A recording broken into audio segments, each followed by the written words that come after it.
Finally is back. നീണ്ട കാത്തിരിപ്പിനൊടുവിൽ കാനറിയുടെ സുൽത്താൻ നമ്മുടെയൊക്കെ സാക്ഷാൽ Neymar Junior Brazil pre list സ്ക്വാഡിലേക്ക് തിരിച്ചെത്തിയിരിക്കുകയാണ്. കാൽപന്താരാധകരെ സംബന്ധിച്ച് ഒരു ഹാപ്പി ന്യൂസ്. ഒരുപാട് ഡൗൺഫോളുകൾ അഭിമുഖീകരിക്കേണ്ടി വന്ന ഒരു കരിയർ ആയിരുന്നു. ഇഞ്ചുറിയും സർജറിയും പെയിനും ഒരു താരം അനുഭവിക്കാവുന്ന ഏറ്റവും സങ്കീർണമായ വഴികളിലൂടെ കടന്നുപോയ നെയ്മറിന് തിരിച്ചുവരവിനുള്ള സമയം വന്നിരിക്കുന്നു. 2023 ഒക്ടോബറിൽ ബ്രസീലിന് വേണ്ടി അവസാന മത്സരം കളിച്ച Neymar more than 2 years later ബ്രസീലിലേക്ക് തിരിച്ചെത്തുന്നു.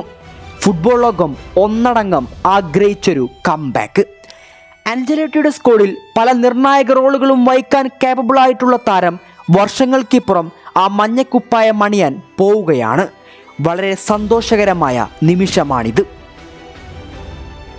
ഫ്രാൻസിനും ക്രൊയേഷ്യക്കുമെതിരെ കളിക്കുന്ന ഫ്രണ്ട്ലി മത്സരത്തിൻ്റെ സ്ക്വാഡിൻ്റെ ലിസ്റ്റിലാണ് അയാൾ ഇൻക്ലൂഡ് ആയിട്ടുള്ളത്. അതിലുള്ള പ്രകടനം വെച്ചായിരിക്കും പിന്നീടുള്ള ലോകകപ്പ് സ്ക്വാഡിലേക്കുള്ള അവസരങ്ങളൊക്കെ ലഭിക്കുക.